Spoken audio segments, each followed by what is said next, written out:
Hello, ladies and gentlemen, and welcome back into another edition of Keytime Sports. Please like, comment, share, subscribe to Keytime Sports right here on YouTube, Key City Sports on Instagram, like and share. Also, the key on millions.co. Here is my profile, the key. Here is my media feed. And here is my merchandise shop. The way that you can purchase some of my merchandise is starting an millions.co account. You can also go to my profile, which is the key, go to my merchandise store, and you can purchase you some Keys to the Road apparel. This is our brand new logo, part of our rebrand. And this is also I'm not just selling clothes, and I'm not just selling apparel. I'm selling a metaphor when it comes to, because people that want to go far in their life, they need keys to the road, and they also need keys to success. And I'm here to help out with both, with both. So the topic at hand, I got a lot of topics today. I got, coaches that are possibly going to lose their job. But first, we also got to talk about the game that we saw last night between the Minnesota Timberwolves and the San Antonio Spurs. I'm not going to give out any highlights today because obviously it was a blowout last night, and 85% of the highlights from last night's game is San Antonio Spurs highlights. So, first off, when it comes to last night's game for the Timberwolves, I already knew that the Timberwolves were at a disadvantage. Victor Wembanyama, from game 4, everybody was saying there was speculation where he may get suspended, but I didn't see that coming because the series, it was too critical. You had a critical game 5 that happened last night, and you don't want your best player, if you are the Spurs, out for the most critical game possibly of the series. You don't want that. And for the Minnesota Timberwolves, what I've been saying all season, it reigned supreme last night. As you all can see, Julius Randle and Jaden McDaniels, 17 points each. Rudy Gobert, 4 points. But I'm going to tell y'all something about Rudy Gobert. Rudy Gobert is a mismatch on the floor now. He is, and he's always been a mismatch. At his time in Utah, he was a mismatch, and his time since he's been with the Timberwolves has been a mismatch. No matter what, because he doesn't give you any valuable minutes. He hasn't throughout his career. The only valuable minutes that Rudy Gobert can give a team is when the team is up by 25 or 30 points with about 4 or 5 minutes left in a game. That's the only valuable minutes that he can give you. Ayo Dezamu, 16 points in 33 minutes, which is great for him. He was very average. He also shot 50% from the floor when it comes to him. Anthony Edwards, 20 points in 39 minutes. Anthony Edwards has to average 40 to 45 points to keep this team afloat. And it's been like that ever since he played. It's been like that ever since he started with the Minnesota Timberwolves. Now, when it comes to bench production, it was up and down. Naz Reid had the most points coming off the bench. Now, for the San Antonio Spurs, every time throughout the playoffs, the San Antonio Spurs, they have faced adversity. The next game, they bounce back. That's what resilient franchises do. No matter how bad they look in a previous game, they don't let it go over into the next game. Last night, Victor Wembanyama came back with a vengeance. He had 27 points in 33 minutes. De'Aaron Fox, 18 points in 34 minutes. Devin Vassell, 12 points in 32 minutes. Stephon Castle, 17 points in 27 minutes. Bench production. Keldon Johnson had 21 points. Dylan Harper had 12 points. And everybody else had at least 2 to 3 points. You didn't get significant bench production from Harrison Barnes, Luke Cornett, or Jordan McLaughlin. But you really didn't need it because basically the Spurs, the largest lead of this game was 25. It was 30. It was 30 points. And the Spurs, they led this game for 97% of the time. And also, when you look at the efficiency, in this game and you see where the Timberwolves were 32 of 83, 39%. And I always say teams that shoot under 40% in the playoffs always lose. The Spurs, 47 of 89, 53%. They made more three-pointers than the Timberwolves, but obviously this game was not a competition. It was just a coronation of what the Spurs have done ever since when it comes to adverse times in this season for the Spurs. This is exactly what they do when they bounce back. So, what do we expect from the Minnesota Timberwolves heading into Game 6? I expect for the Timberwolves, I expect for Anthony Edwards to put up 40 to 45 points in Game 6. But I also expect the Spurs to come and win the series in Game 6. So if the Spurs win Game 6 tomorrow night, that means that Monday or Tuesday of next week, the Western Conference Finals will start. And if the Western Conference Finals and the Eastern Conference Finals end early, then the NBA, they have a 7 or 8 day layoff from the conference finals series to the NBA finals series. So hopefully we have great competition in both the Western Conference and the Eastern Conference. But Game 6 is tomorrow night. But there's a few more things that I really want to focus on the Minnesota Timberwolves and when it comes to their coaching staff, because their coaching staff has been decent over the past few years, but you have early playoff exits. And I'm talking about Chris Finch. Now here's Chris Finch. Here is a question that someone asked me over the past few days, and I had to go to Google and other sources, and even my personal sources. I had to go to Yahoo Sports. I have contacts with I have close contacts and close connections with every big sports platform when it comes to the news source. So, will Timberwolves fire Chris Finch? It is unlikely, as a lot of people are saying, that Chris Finch will be fired by the Minnesota Timberwolves.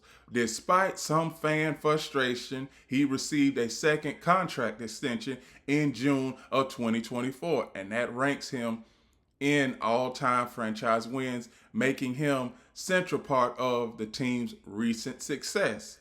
Contract and success. Finch is firmly entrenched, holding a high win percentage and driving the team to competitive seasons. Support. Key ownership figures have shown support for his leadership. Fan sentiment. While some fans on social media have expressed frustration with in-game management, there is no strong indication of a move, particularly given the team's high-level performance over the past 2 years. However, some commentators suggest that a poor 2026 playoff performance could lead to, at minimum, a re-evaluation, although a roster trade is considered more likely than a coaching change. Now, I'm here to say this, America. When it comes to Chris Finch, we see what he has done in the playoffs from the start of 2022. First round exit in 2022, Following a 46-36 season, Finch led the team to a first-round exit. Reflecting on that exit, he noted the team needed to understand that progress is not a given. Then we get to 2023, another season where they had first-round playoff exits, 24. Now, 24, they were able to make it to the Western Conference Finals. They played the Dallas Mavericks, and they lost 4-1. Last season, they made it to the Western Conference Finals again. Lost to the Oklahoma City Thunder in 6 games, 4-2. Now we look at 2025 struggles during the 2025 playoffs. Finch challenged his team, particularly Anthony Edwards, after falling behind early in a series. Now, 2026 performance in the 2026 playoffs, which we are currently in after early losses to the Spurs in this round, Finch openly criticized a terrible performance in Game 3 where the team was punked following a 115-108 loss.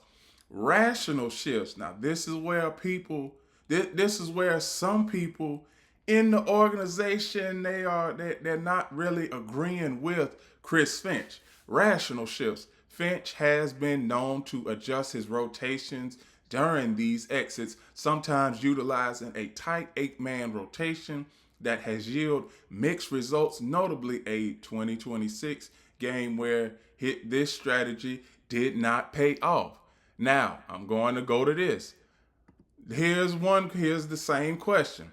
Do the Timberwolves need to fire Chris Finch if they miss the NBA Finals? And I'm going to say this. Here's something from one of my sources. Fresh off of a night where the Minnesota Timberwolves locked up a top 6 seed. This was before the playoffs started. Top 6 seed in the playoffs, head coach Chris Finch and his squad will soon face a consequential playoff run. And possibly they may get eliminated in Game 6. If the Wolves fail to reach the NBA Finals in 2026, eyes will undoubtedly turn to the 6-year head coach. Basketball is a huge deal in Minnesota, although the Minnesota Timberwolves haven't won a championship in basketball ever. Since superstar Anthony Edwards arrived, greatness remains the expectation, while Finch himself has been one to recently reset the standard in Minnesota. The same standard could also serve as the reason for his potential ouster. The genesis of a new era for Timberwolves. Chris Finch joined the Timberwolves coaching staff during the 2020-2021 season. Then he finished the forgettable season's final 41 games at the helm. That said, the move was widely celebrated. Minnesota had finally found a capstone candidate to take over and build rapport with their budding star. Finch previously served as an assistant or associate head coach throughout his last 10 seasons in the NBA before landing in Minnesota. In his first 2 full seasons as the main signal caller, he oversaw seasons with win totals of 46 and 42 wins respectively. Prior to Finch taking over, the T-Wolves hadn't reached that win total in years. Chris Finch, undeniable success. The Minnesota Timberwolves' improvement under Finch is quite notable compared to where the franchise was. So much so, Finch was awarded his second contract extension by the Timberwolves in June of 2024. His style of leadership had gone missing in Minnesota since the days of the late Flip Saunders. It also translates to clear success for the team. Finch currently ranks second in all-time wins by a Wolves head coach, only trailing the aforementioned Saunders. who sits alone at the top with 427 wins. 427 wins. Finch accolades don't just stop there. The success Minnesota reached in the 23-24 season earned Finch and his staff a spot on the sidelines of the Western Conference All-Star team in Indianapolis. He also boasts the highest win percentage in franchise history and has led the team to back-to-back Western Conference Finals appearances. In addition, he owns the franchise record for most wins in playoff history. Over his full 5 seasons as head coach, the Timberwolves have never missed the playoffs, which is great. This is the second longest streak in franchise history since the string of 8 straight appearances the team experienced during the Kevin Garnett era from 1996 to 2004. Fast starts and blowouts. To Finch credit, it cannot be said that his team is inadequately prepared when a new season starts. This year, the Wolves won 10 of their first 15 games. It's only the third time in the franchise's last 20 seasons that they started this way. It was also the second time with Finch as head coach. In addition, there have only been 12 instances in Wolves history of securing a road win by 30 plus points.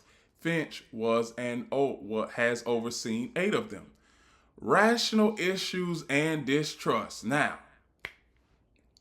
this is what I want to talk about because this is where the Timberwolves, they are currently at right now. Now, despite all of the positives laid out thus far, there are some concerns to address. The Minnesota Timberwolves have not enjoyed favorable injury luck this season or last. Questions over the rotation are leaving many fans and pundits alike scratching their heads.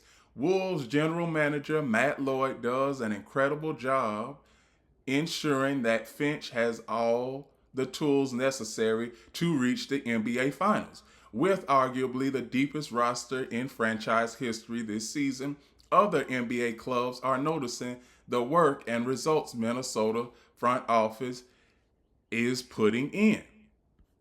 The additions of Bones Highland and Ayo Dosunmu, plus the recent reintegration of Jalen Clark into the lineup, are vital going forward this year. With long injury bugs staying around this team, there are boundless opportunities for Finch to get younger guys some run. Overall, there have been frustrations with Finch availability or lack thereof. To insert players like Joan Berringer and Rico Zarski into Rudy Gobert-like roles, fans are noticing a massive imbalance in minutes being distributed to players outside their typical 8-man rotation. Now, Yahoo Sports' Kevin O'Connor and Wolves beat writer Dane Moore discussed this issue back in February. The roster looked slightly different then, as Minnesota only lost ancillary pieces and gained a high-impact player in Dosunmu. Moore doesn't buy that it's all tactical issues for the Wolves and that in merits firing Finch. While some fans would agree, there's also a large fraction of fans that don't. The clock is ticking on Chris Finch in Minnesota. I'm putting him on the chopping block as of today, America. As stated earlier, the current Timberwolves roster is arguably the deepest in franchise history. Also mentioned was the notice other NBA teams have taken to Minnesota's front office inner workings. Does this point to the inevitability that Finch is running out of time? NBA circles mention the Bulls, after recently dismissing two of their top executives, might be eyeing Lloyd to turn the Bulls around. If Lloyd leaves for Chicago and the Wolves suffer a disappointing playoff exit, will either or both of these scenarios lead to a shakeup for Minnesota? Or does a new ownership group give Chris Finch a longer leash? These are valid questions that will be answered soon. One thing is for certain: the return of Kevin Garnett as team ambassador on April 12th is imminent. As of April 12th, so he's been the ambassador for the Minnesota Timberwolves for exactly a month. This underscores the importance of re-engaging the fan base and invoking nostalgia. For a small market team like Minnesota, this will all but max out the vibes around the organization. Attention spans these days are very different from what they used to be, as is fans' willingness to exercise patience. Only time will tell what happens next. Right now, Wolves fans are praying for health, above all, looking forward what comes next in the playoffs and potentially in the offseason remains an intriguing story to monitor for the T-Wolves. Now, Chris Finch, I go back to playoff exits. There may be some point he did sign a contract extension in 2024. He's already in the second year. He only has 2 years left on his current contract extension. Now, one question remains when it comes to the Minnesota Timberwolves. Is Chris Finch on his way out? And is Chris Finch on the chopping block? For me, myself, Chris Finch is on the chopping block.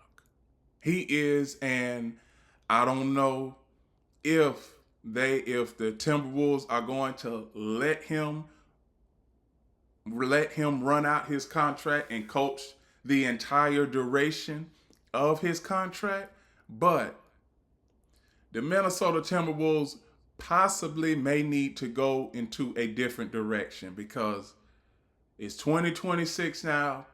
2028 gets here. Chris Finch will be in the last year of his deal, and then all of a sudden we'll be looking forward to the 2030s. And I know that the Timberwolves, they don't want to go throughout the 2030s being one of those teams that are just, a team that got to the door and got to this particular place and this particular round and not able to get over the hump. And that's how it's been looking over the last couple of years, getting to back-to-back Western Conference Finals appearances. That's how it's looked. So things are not looking great right now. The Timberwolves are down 3-2 to the San Antonio Spurs, and all things are pointing to the Spurs and the OKC Thunder playing in the Western Conference. So Game 6 is tomorrow night. We got to also look at Chris Finch. And also, it may not necessarily be Chris Finch getting fired first, but somebody in the organization is going to be fired no matter what, regardless of how this postseason ends, because the best case scenario is NBA Finals championship and everybody comes back for the Timberwolves. But Timberwolves lose to the Spurs, somebody is getting fired. That's all I got to say for the Minnesota Timberwolves and their head coaching situation, their current head coaching situation. So now let me get to the game that is at hand tonight. The Cleveland Cavaliers and the Detroit Pistons, they have a Game 5 contest tonight. And I'm going to give everybody key storylines and what to watch for. So, this article, it starts off after Game 3. Coming into Saturday's Game 3, the Cleveland Cavaliers knew what they were missing. The star backcourt of Donovan Mitchell and James Harden was struggling badly against the top-seeded Detroit Pistons' vaunted defense. Harden had just gone 3 for 13 in a Game 2 loss, while Mitchell, 31 points, weren't enough to save the Cavaliers from a 0-2 deficit. You think of just little things spacing trying to get Harden easier looks, Mitchell said after Game 2. We've got to do better. We've got to do a better job running as well, whether it's spacing or putting him in different positions. We'll have that conversation. We've been having that conversation. At the end of the day, we're going to figure it out. Then they did. Cleveland blitzed Detroit over games 3 and 4 with Mitchell and Harden combining for 56 points in a 116-91 Game 3 win before the Cavaliers' most impressive performance of the series in Game 4. Mitchell recorded 43 points on Monday while Harden added 24 and 11 assists to even the series against the Pistons 112-103. Now both franchises, as of tonight, face a crucial Game 5 as the New York Knicks, who wrapped up a sweep of the Philadelphia 76ers on Sunday, await the winner of the Eastern Conference Finals. Our NBA insider Jamal Collar, Vincent Goodwill, and Zach Cron broke down most important factors to which Wednesday's Game 5, including what flipped in the series, how each team can take a 3-2 advantage, and which team the Knicks should fear the most. The Cavaliers even the series after a disastrous 0-2 start. What changed in Game 3 and 5? Games 3 and 4. Game 5 is tonight. James Harden and Donovan Mitchell looked way more comfortable operating against one of the best defenses in the league, and the Cavs believe they have a blueprint they can use for the rest of the series. Now that may be true, but the Cavaliers, they haven't won a road playoff game yet in these playoffs. We made a stand winning these 2 games, Cleveland coach Kenny Atkinson said after Game 4. This gives you confidence. As difficult as we know it's going to be in Detroit, it's different at 2-2, a lot different. We've obviously gained some confidence with these 2 wins, and I think we figured some stuff out. That's what Kenny Atkinson said, Cavaliers head coach. Even after Cleveland dropped the first 2 games in Detroit, the Cavs felt encouraged by the late game losses because they were close. Then Mitchell erupted for back-to-back scoring outbursts, averaging 39 points on 52% shooting in games 3 and 4. Harden, for his part, shook off a pair of mistake-filled games and has taken care of the basketball. 5 turnovers in games 3 and 4 after he coughed it up 11 times in the first 2 contests. And Evan Mobley is the X factor for the Cavaliers, has made his presence felt all over the defensive end, looking more like the player who won 2024-25 Defensive Player of the Year while limiting Jalen Duren's impact for Detroit. It's the kind of all-around effort that gave the Cavs title hopes entering the postseason. But to advance to the conference finals, they will need to transfer that into success into a win on the road for the first time during this playoff run, as I stated earlier. The Cavs are 6-0 at home, but 0-5 on the road this postseason. I'm going to tell y'all something. A team that does not have home court advantage, no matter if it's in baseball or basketball, you need to win 1 or 2 games on the opponent's home field or home court, because you already, if you get 2 if you get 2 road wins, you basically have home court advantage.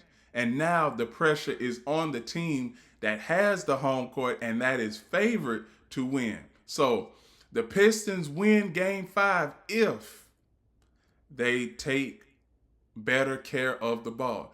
Detroit committed 25 total turnovers in the first 2 games of this series versus 36 in games 3 and 4.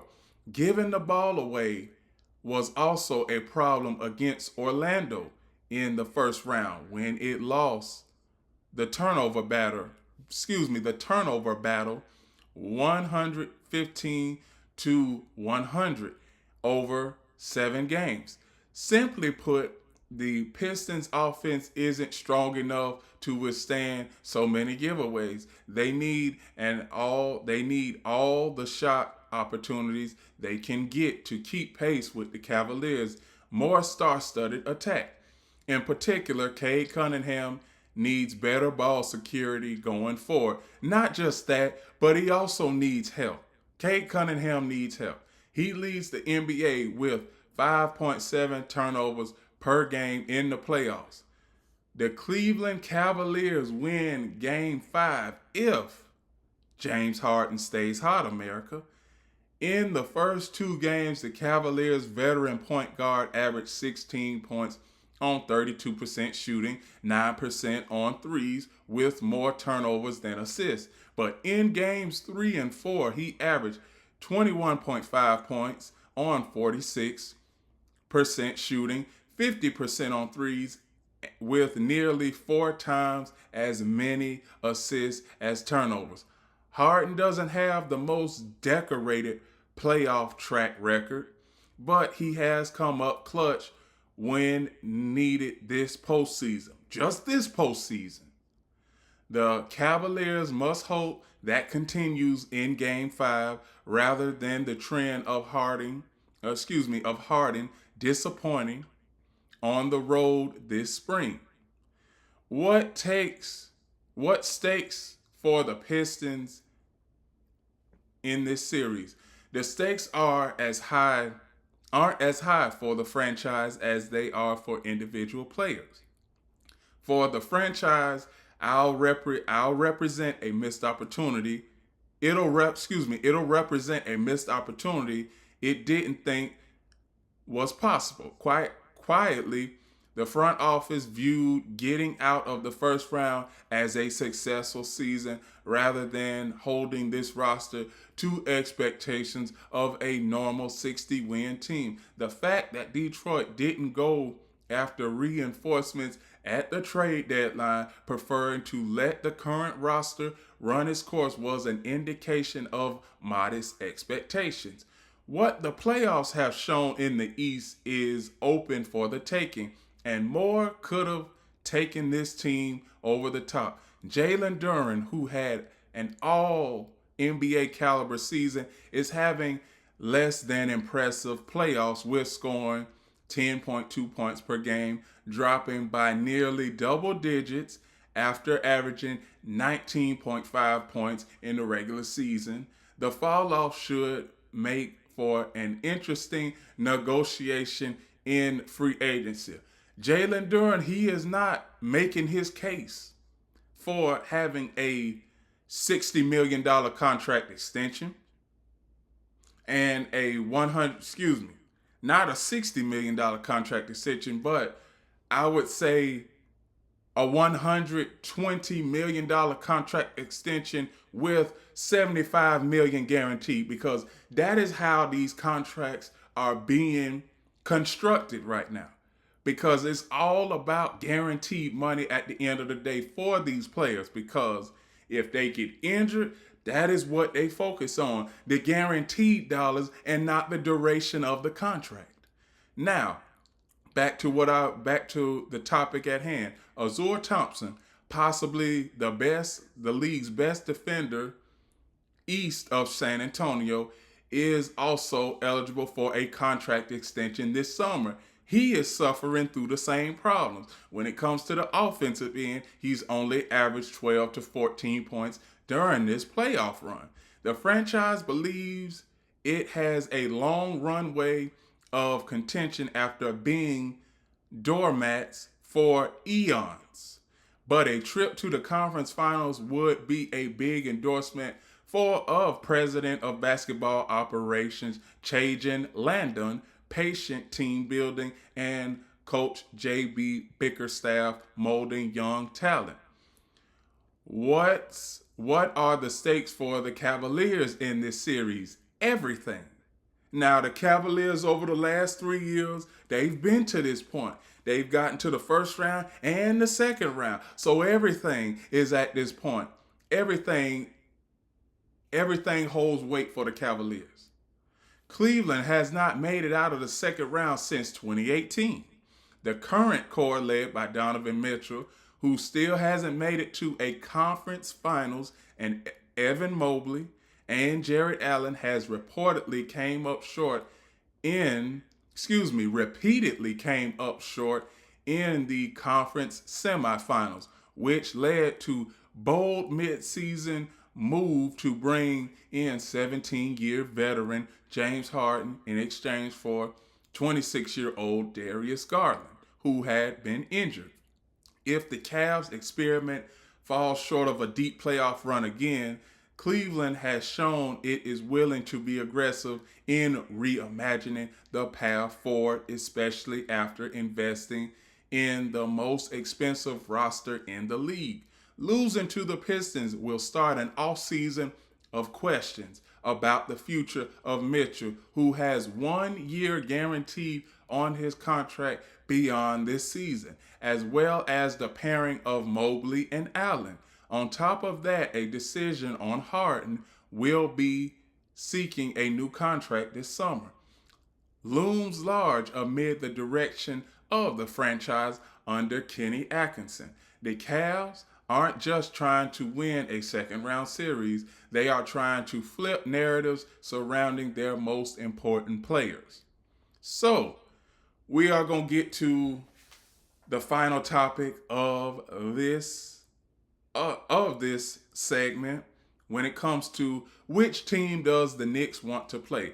Facing the Cavaliers would allow the Knicks to play exactly the way they want to play, with free-flowing offense centered around Karl Anthony Towns and Jalen Brunson. It would be surprising to see the Knicks cruise to the finals if they face Cleveland in the next round. A matchup with the Pistons, even with Detroit's younger roster looking fatigued, would do more than annoy the Knicks as they try to get to the finals for the first time since 1999. The regular season matchups are long forgotten, but the Pistons would feel confident and motivated against the team that knocked them out in 6 games in the first round last spring. Detroit also wouldn't make it easy on Towns and Brunson with its big matchups with Towns and Thompson able to keep watch on Brunson. If nothing else, the Knicks had trouble guarding Cade Cunningham this season. 42 points, 13 assists at Madison Square Garden on February 19th. The Knicks could get to the finals regardless, but one team could present the path of the least resistance. Now tonight's game, as we look at the current point projections and the point favorite for this game, it is Detroit. It is Detroit, and everything points to Detroit, and Detroit should win this game, should win Game 5. Now, after Game 4, I said that this series would be going to a Game 7 because Cavaliers aren't able to win playoff games on the road. And the Detroit Pistons, even though that they have had a decent road record, I still don't think that the Pistons are able to close out the Cavaliers in Game 6. So that is why I'm saying that this is going to be a Game 7. But tonight, it's a critical matchup tonight because teams that are tied after 4 games and teams that win Game 5 of a best-of-7 series go on to win the series 82% of the time. So whoever wins Game 5 tonight is in the driver's seat for a chance to advance to the Eastern Conference Finals. Now, it would be the first time that the Cavaliers have made it to the Eastern Conference Finals since 2018. And for the Detroit Pistons, it would be the first time since 2007 that the Detroit Pistons have made it to the Eastern Conference Finals. And with that, those are my reactions to the Timberwolves and the Spurs. Also my speculations of Chris Finch, and also my predictions and projections for tonight's Cavaliers Pistons series. Please like, comment, share, subscribe to Keytime Sports right here on YouTube, Key City Sports on Instagram, and the keyonmillions.co.